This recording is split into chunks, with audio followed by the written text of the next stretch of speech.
Hi everyone, welcome back to another Open with me, and this time it's actually a book that I found in my local supermarket called Crochet for Beginners. And the reason I got this, I fully intended to review it with you and then perhaps do it as a giveaway, because obviously I don't need crochet for beginners. So you learned how to read patterns, master essential techniques, perfect the basic stitches and create starter projects. So there's everything you need to know to get started with crochet, and there's quite a few projects in this book, over 45 techniques inside. So I forgot to put my glasses on. Okay, so let's have a little look and see what we can see.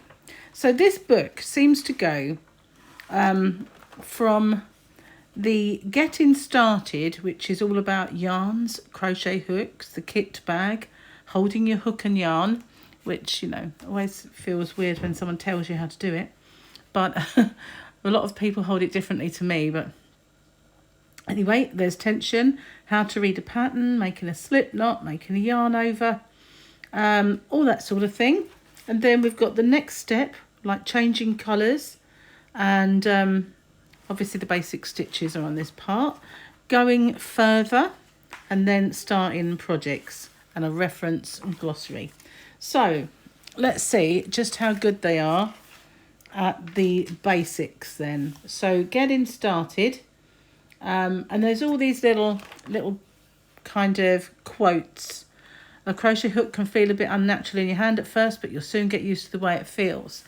I feel that it's not so much you get used to the way it feels as you get used to the way you have to hold it and the way you have to hold your yarn.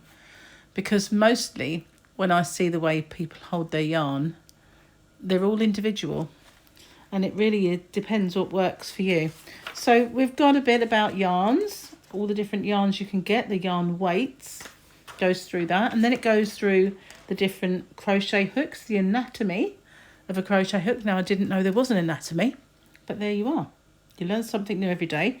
The UK and US size charts. The crochet kit bag is interesting. You seem to have safety eyes in your kit bag, whether you're going to make amigurumi or not. And you've got stitch markers, blocking pins if you're going to block, and all kinds of stuff. A row counter. I mean, I haven't got any of this stuff in my kit bag. I've got yarn needles, scissors and hooks. That is it. I'll find my stitch markers if I need them. So holding your yarn, now this is interesting, holding your hook and yarn rather, because they are showing both, which actually I think is pretty cool, because normally when I see things these days, it's telling you to hold it like this, which I feel maybe more modern way of holding it, but it also brings an awful lot of aches and pains.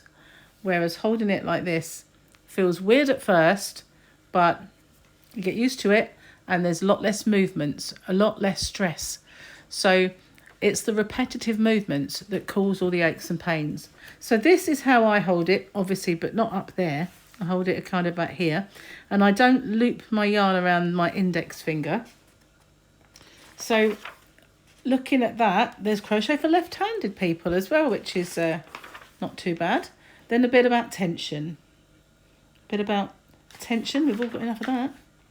And then we've got how to read a pattern, and it goes on to discuss the differences between UK and US terminology, making a slip knot, making yarn overs, drawing up loops. So it goes quite in depth on a page for a basic function, which is actually quite good, because it doesn't just show you and move on. It's a whole page dedicated to doing something. So that's actually quite interesting. Working the chain, so they use different colours to highlight the bits they're talking about. Working into subsequent rows, so actually you work growing. Double crochet, which obviously in the US is a single. Treble crochet, which is obviously a double in the US, just to confuse us all. Half trebles, my favourite stitch actually, which is obviously a half double if you've got If the treble is a double, then this is a half double. And then what we call a double treble, across the pond they call a treble. And then turn-in chains. Now this is where I just disagree with this, because they're saying that for a treble crochet, which is a US double, 3. Now I've always advocated that the amount of times you yarn over and pull through is the amount of chains you need to do, because that in effect is your way of making a chain. Only you're doing it with stitches. So if you pull through once, you need 1. If you pull through once and then pull through, run over and pull through again, you need 2. And if you do it like a UK double treble, which is a treble in the US, you'll pull through, pull through, pull through. You'll need 3.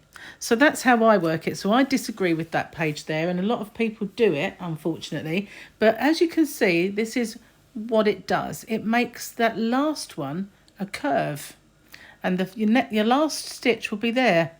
So all of this is unnecessary curvature when you want a straight edge. So 2 chains, you'd be going in there and you'd be getting a straight edge.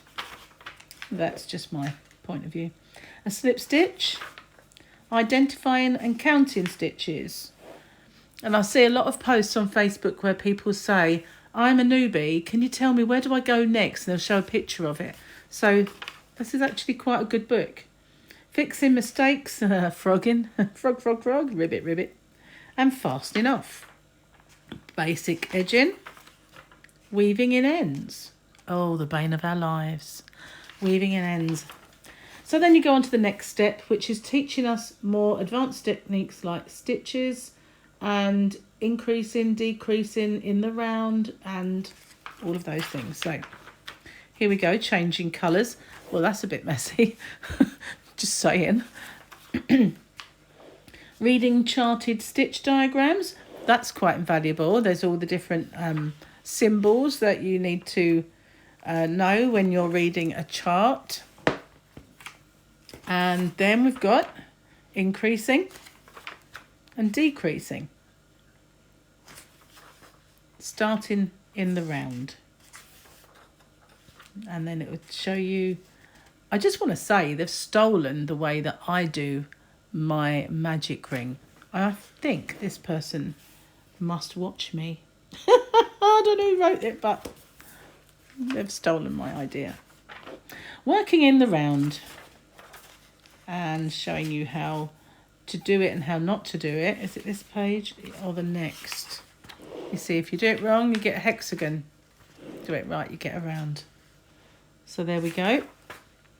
Visible finish. That's quite a good technique as well. And then we're talking about blocking. The only way I would not block is this way because it melts fibres. But not that I really ever need to block. Mine usually work out quite square anyway. Again, wet blocking. And then we're on about joining.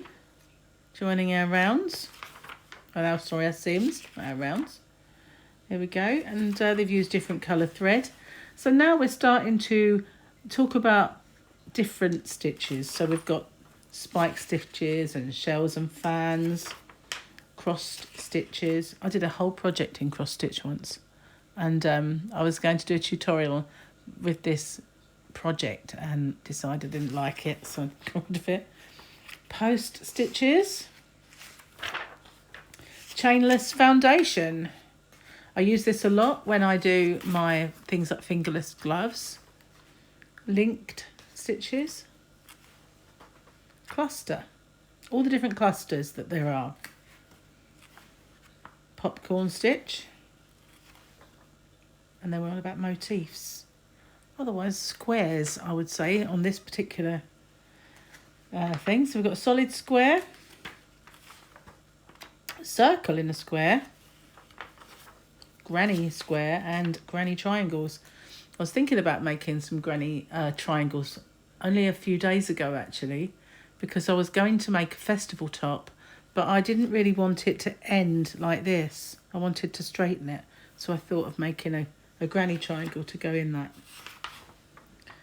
And flower motifs, all the different flowers, fringing, reverse double crochet, crab stitch in other words. Picot. I always do my Picot slightly different to everyone else. Stitch pattern gallery. So this is quite interesting. We've got all the different patterns, and they've got the charts that show you, which you now know how to read because you've been doing it. So there we go. All the different, quite a lot of stitches. Not all of them, obviously, but quite a lot to be getting on with. Probably they're showing you all of the ones that you'll need in this to create the projects. This is one that I like, the post rib. I do that quite a lot in my fingerless gloves as well. I have to say waffle stitch is one I've never really used. I don't know why. Perhaps it is because of these. I don't know if I like it, actually. I just don't know why. You think I'd make something out of it by now, but no. Anyway, then we got on to the projects. Now, the starter projects that they're going to send you off on. We've got a teddy bear, we've got a tea cozy, and a flower, and a blanket by the looks of it. So this is called the Squares Baby Blanket. But they've used quite a lot of different squares. So that's the way that they're going to get you doing lots and lots of different types of square that they've already talked about. Then we've got a teddy bear, basic teddy, and a T-Rex. I love the little arms. And we've got a hot water bottle cover. I made one of those for my channel once, but it was a Christmas one. And now this says it's an Aran cushion cover, but that really looks thin, that yarn. You can see the edge. Doesn't look as if it's chunky enough to be an Aran yarn at all, that does it? But that's what they're saying it is, Aran yarn. And we've got the traditional tea cozy. I don't know anyone who uses a teapot anymore. And we have the flower, which is a spring flowers brooch. A lacy shell-edged shawl. Not bad. There it is in more detail. Move it along. And we've got some cozy alpaca mittens. Now, I like fingerless gloves. These are just kind of basic ones with a basic stitch, but I don't like the way they left the hole for the thumb.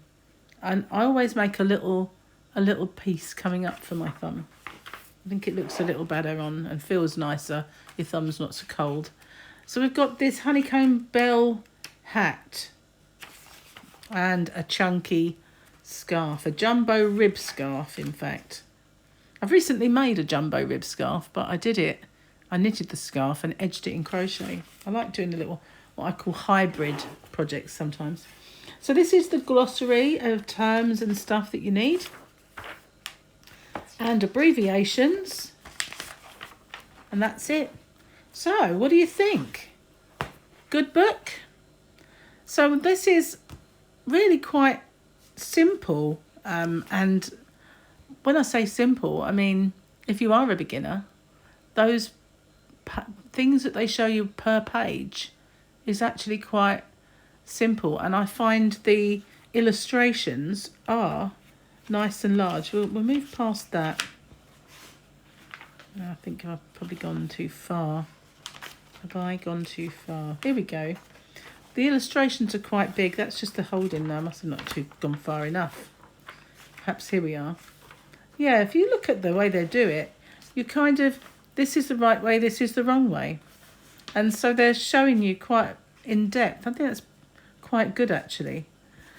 So that's it. Let me know what you think in the comments section, whether it's a good one, whether you'd like to see it as a giveaway. If so, I will do one. I'll do it as a giveaway fairly soon. Thank you very much for watching. Stay safe, everyone. Take care. And I'll see you on the next one. Bye for now.